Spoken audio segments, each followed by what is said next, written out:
ral me ka hia kim le lom na kim nei tum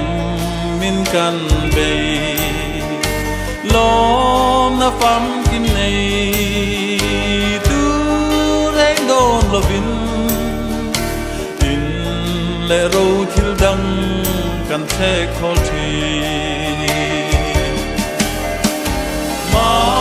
se rei lo te an na ra le do lu mai boy na khen tu mai an ni tui ek le su ten an ei the do za tuan dai thil eng ma kan siam lo ve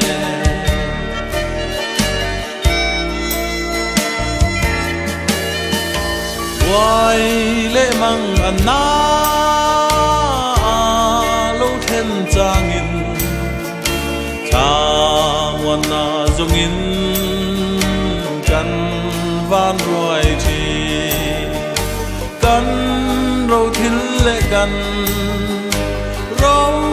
pui na te chu min ngoan tu rin anh mà an ni lâu dam sung râu quy na ai đâu tha zo ba na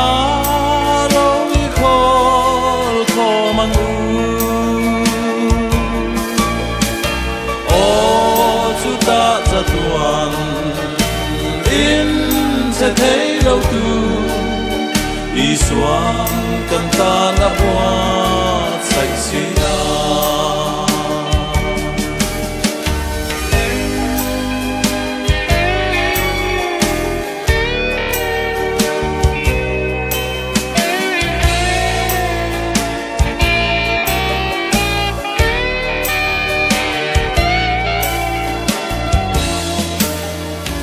thế khó về lại hian